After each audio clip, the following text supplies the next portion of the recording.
নমস্কার, কেমন আছো সবাই? আমি নমিতা, আমার একটা নতুন ব্লগে সবাইকে স্বাগতম। আগের দিন বিকেল থেকে শুরু করেছি, পরের দিন দুপুরবেলা শেষ করেছি। তা বিকেল থেকে যেহেতু শুরু করেছি, তো চায়ের থেকে শুরু করে মানে চায় পাটের থেকে শুরু করলাম আর কি। তো এখানে দেখো চায়ের মধ্যে একটু গুড় দিয়েছি। তো বড় আবার চা কিন্তু গুড় ছাড়া খায় না, কিন্তু চিনি খাওয়া হয় না, কিন্তু গুড় মিষ্টিটা কিন্তু খাওয়া হয়। আর এই বিস্কুটটা ছেলে এনেছিল, সেটাই খাচ্ছিলাম আর কি চা দিয়ে। বিস্কুটটা এত মানে খেতে এত ভালো। তো আমি এত মিষ্টি না, বর খুব পছন্দ করে, আমি একটাই খেয়েছি, বর দুটো খেয়েছে। তো যাই হোক, এখান থেকে ব্লগটা শুরু করলাম, আশা করি তোমাদের খুব ভালো লাগবে। আর এনারা তো আমাদের বাড়িতে সদস্য, মানে এনারাই মেম্বার আমাদের বাড়িতে। আমরা তিনজন বলি না, আমরা মানে বলতে পারি না আমরা কজন, মানে এক এক দিন তো এক একজন থাকে, কোনো দিন বেড়ে যায়, কোনো দিন কমে যায়, এবং এমনটাই চলে। এই জন্য আমরা বলতে পারি না যে আমরা বাড়িতে কজন আছি। তাই দেখো একেবারে সন্ধ্যার সময় চলে এলাম দোতলায়, ঠাকুর বাসন মাজবো করতে। তো ঠাকুর বাসনটা মাজার আগে না, এটা কিন্তু ফুটন্ত গরম জল, তো ফুটন্ত গরম জলের মধ্যে শঙ্খটা দিয়েছি, মানে বাদ্য শঙ্খটা আর জল শঙ্খটা। আর এই বাদ্য শঙ্খটা কিন্তু আমার বিয়ের শঙ্খ, জানো তো, মানে আওয়াজটা খুব সুন্দর। কিন্তু এটা না একদম কালো কালো দাগ পড়ে গেছে না। আর এখানে দেখো চুন আছে, চুন আর মানে দাঁত মাজার যে কলগেট মানে পেস্টটা, এই দুটো যদি একসঙ্গে মিক্সড করে মানে শঙ্খ মধ্যে লাগানো হয়, ঘন্টাখানিক যদি রাখা হয়, তাহলে বলে কোনো কালো দাগ থাকে না, পুরো চকচক হয়ে যায়। তো সেটাই আর কি দেখবো, মানে একবারে তোমাদের সাথেও শেয়ার করব। যদি আমি সফল হই, তোমরাও, তোমাদের শঙ্খ হয়তো হতে পারে। তো এরকম কালো দাগ কিন্তু পড়ে, জানি না কারোরটা হয়েছে না, আমারটা কিন্তু আমি অনেক চেষ্টা করি। দেখো পুরো পেস্টটা লাগিয়ে দিয়েছি, বোঝা যাচ্ছে না। তো সকালবেলা দেখবো, এখন রাতেরবেলা কোনো সময় সারা রাত রাখলাম আর কি। তো পরের দিন সকালে চলে এলাম সূর্য মামার সাথে। এখন দেখো ওয়েদারটাও কিন্তু খুব সুন্দর, আস্তে আস্তে ওয়েদারটাও চেঞ্জ হয়ে যাবে, সূর্য মামাও কিন্তু তার রূপটাও চেঞ্জ হয়ে যাবে। কিন্তু এখন এই ওয়েদারটা কিন্তু দেখতেও বেশ ভালোই লাগে। তারপর আস্তে আস্তে সবটাই কিন্তু অন্যরকম হয়ে যাবে, তাই না বলো? তো যাই হোক, গরম থাকবে, গরম শীত মানে বর্ষা সবই থাকবে যতদিন আমরা বেঁচে আছি। আমরা যতদিন থাকবো ততদিন সূর্য মামা থাকবে, মানে চন্দ্রমাও থাকবে। যেদিন আমরা থাকবো না সেদিন কিন্তু কেউই, মানে আমাদের জন্য কেউ থাকবে না। তো ওনারা তো থাকবেনই, চন্দ্র সূর্য সবই থাকবে, হয়তো আমরাই শুধু থাকবো না। সেটাই বোঝাতে চাইছিলাম আর কি। তো কাপড়গুলো কয়েকটা কাচা ছিল, সেটাই কেচে নিয়েছি, কেচে এখন স্নান করতে চলে যাব। তো স্নান টান করে চলেও এলাম। দেখো এখানটা কিন্তু মানে যেহেতু আমার তুলসী মঞ্চটা এখানে, তো এখানে তো ধূপকাঠি বাতি এগুলো তো রাখতে হয়, তো মাঝে মাঝে জায়গাটা নোংরাও হয়। তো এই সব জায়গায় নোংরা তো হবেই, আবার তো পরিষ্কারও করতেই হয়। তো সেটাই করে নিয়েছিলাম আর কি। তো এটা মানে মাঝে মাঝে পরিষ্কার করতে হয়, যেহেতু বাইরে তো ধুলাবালি তো পড়েই। তো সেটাই করে নিয়েছি, করে আর এখন স্নান টান তো করেই আগে করেছি, করে পরিষ্কার করে একেবারে বাতিটাও দিয়ে দিলাম, জলও দিয়ে দিলাম। জল দিয়ে একেবারে দেখো এই নাকচাপা গাছটা কিন্তু এতদিন ঢাকা ছিল, কালকেই খুলেছে আর কি। তো এখন তো বিড়ালের মানে বাচ্চার সংখ্যা কমে গেছে, আবার আজকে কিন্তু নতুন একজন এসছে, সেটাই দেখাচ্ছিলাম। সে কিন্তু ভয়ে বেরোচ্ছে না আর কি, নতুন এসছে তো। ওকে দেখে মানে ঘরে যেটা আছে তাকে দেখে হয়তো ভয়ে বেরোচ্ছে না, দুজনের মধ্যে মারপিটও চলছে, দেখতে কিন্তু বেশ ভালো লাগছিল। তো ওরা তো আসে যায় এইভাবে চলে। তো আমি কি ফুল আসছিলো, ফুলগুলো তুলে নেব, যেহেতু মঙ্গলবারে জবা থাকলে কিন্তু ভালো লাগে, যদিও কিনে আনে। গেঁদা ফুলগুলো তো থাকে না, আগের দিন আনলে পরের দিনই নষ্ট হয়ে যায়। এখন কোনো যে ওয়েদার, এই ওয়েদারে কিছুই থাকে না। মানুষে আজকে এখনই কেটে দিলে, এখনই আমাকে যদি কেটে দেওয়া হয়, আমি এখনই শুকিয়ে যাব। আর ফুল তো আরও আগে শুকোবে, তাই না বলো? তো যাই হোক, ফুল তুলে একেবারে ঠাকুর পুজো দিতে যাব। তো ঠাকুর পুজো দেওয়ার আগে তো শঙ্খটা নিয়ে নিলাম আর কি। তো দেখাচ্ছি তোমাদেরকে আলোতে নিয়ে। তো কালকে রাতে যে আমি পেস্টটা পুরোপুরি মেখে রেখেছিলাম, তো কতটা কি হলো, তো সেটাই দেখাবো। আমি কিন্তু মাঝে মধ্যে কিন্তু স্কচ ব্রাইট দিয়ে ব্রাশ দিয়ে ঘষি, তেমন কিন্তু আমি রেজাল্ট পাই না, মানে পরিষ্কার করতে পারি না আর কি। এই কালো দাগগুলো পুরো নিট অ্যান্ড ক্লিন, মানে পুরো চকচক যেটা হয় না, সেটা কিন্তু করতে পারি না। জানি না কারোর শঙ্খ এমন মানে কালো হয়েছে কিনা, কিন্তু আমারটা জল শঙ্খটা হয় না, কিন্তু সেটা সবসময় পরিষ্কার লাগে। কিন্তু ওই যেটা বাদ্যশঙ্খ সেটা কিন্তু হয়, দেখতে কিন্তু আমার নিজেরই খারাপ লাগে। তো অনেক চেষ্টা কিন্তু করি গো, কিন্তু পারি না।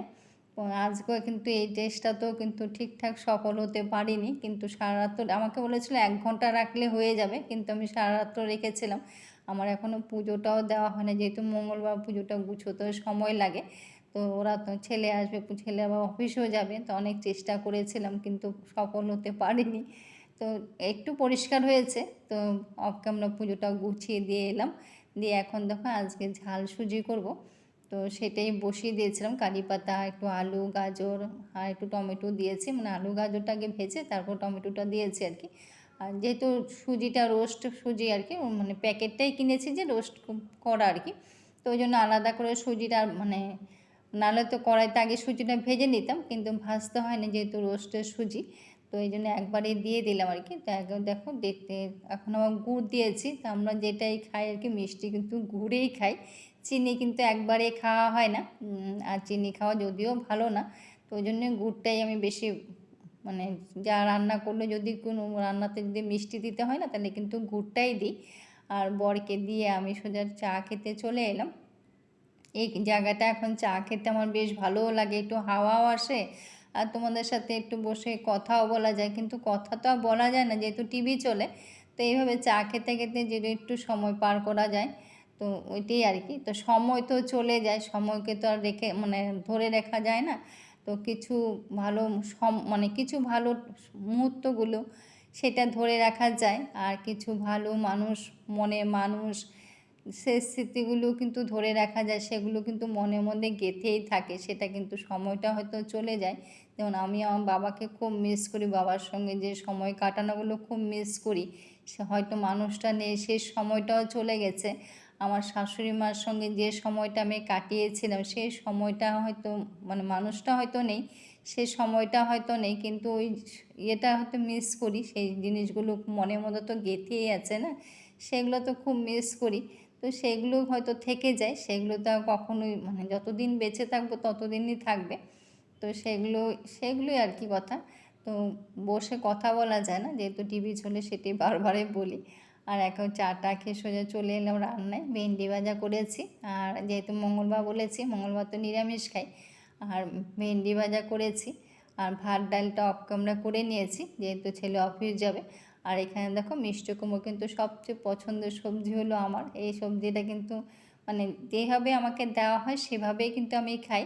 এখানে কিন্তু কালো জিরা, সর্ষে, আলু, মানে কালো জিরা ফোড়ন দিয়ে আর মিষ্টি কুমড়ো আলুটা আগে একটু ভেজে নিয়েছি, তারপরে মিষ্টি কুমড়োটা দিলাম। আর কোনো মশলা দেবো না, মানে জিরে ধনে কিছু দেবো না, শুধু আমচুর পাউডার দিয়ে করবো আর কি। তো আমি এটাকে অনেক কিছুভাবে দিয়ে করি, খেতে আমার মানে খুব পছন্দ। এটা একটা গল্পও আছে, আমার যখন বিয়ে হয়ে গেছে না তখন কিন্তু শ্বশুরবাড়িতে আমি খুব একটা দেখিনি মিষ্টি কুমড়ো খেতে, এখন সবাই খায়। তো তখন আমার বাবাকে গিয়ে আমি বলেছিলাম যে ওরা তো মিষ্টি কুমড়ো খুব একটা খায় না, তখন আমি নতুন নতুন আর কি। তো আমার বাবা আমার শাশুড়ি মাকে মানে বলেছিলেন যে আর কি, যে মাঝে মধ্যে যেন মিষ্টি কুমড়োটা আমাকে এনে খাওয়ানো হয়, আমার মেয়ে খুব পছন্দ করে। তো আমার শাশুড়ি মা এটা কথাটা মানে প্রায় বলতেন আর কি, যে তোমার বাবা একটা খুব খুব দামি সবজি তো নয়, কিন্তু আমাকে বলার সময় খুব মানে বাবা খুব বিনয়ী, আমার বাবা খুব কথাবার্তা খুব শান্ত ছিলেন, বাবা খুব শান্ত প্রকৃতির ছিলেন।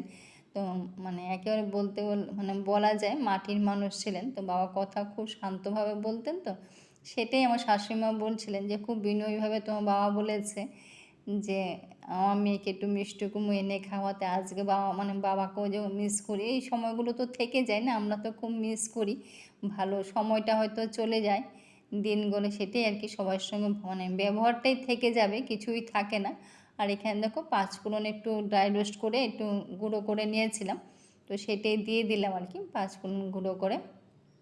এই সবজিটার সঙ্গে এটা দিয়ে খেতে কিন্তু বেশ ভালো হয়, তো সেটাই করে নিয়েছিলাম আজকে নিরামিষের মধ্যে। আর দেখো রান্নাটাও কিন্তু আমার হয়ে গেছে, মানে মিষ্টি কুমড়ো আলু দিয়ে সে রান্না, আর পনির অল্প ছিল, তো অর্ধেকটা আগের দিন রান্না করেছিলাম আর অর্ধেকটা ছিল আর কি, তো সেটাই করে নিয়েছি, এটাই আজকে হয়ে যাবে। তো রান্না বান্না করে আর মানে কয়েকটা পাকা আম ছিল, পাকা আমটাও একটু চাটনি করে নিয়েছি। তো পাকা আমটা এটা কেনা আম, মানে গাছের নয়, তো কেনা আম কয়েকটা ছিল পাকা আম, তো ওই সেটাই চাটনি করে নিয়েছি। তো খাওয়া দাওয়া শেষ করে নিয়েছি, খাওয়া দাওয়া শেষ করার পর দেখলাম একটা পার্সেল এসে যখন খেতে বসেছিলাম তখনই এসে রেখে গেছে আর কি। তো আজকে এখানে ব্লগটা শেষ করব। সবাই ভালো থেকো, সুস্থ থেকো। আর ওদের দেখো ঘুমটা দেখতে কিন্তু বেশ ভালোও লাগে, কি সুন্দর দেখো দিব্যি ঘুমোচ্ছে। সবাই ভালো থেকো, সুস্থ। যে কিছু একটা ভালো লাগে তো লাইক কমেন্ট শেয়ার করো, পাশে থেকো।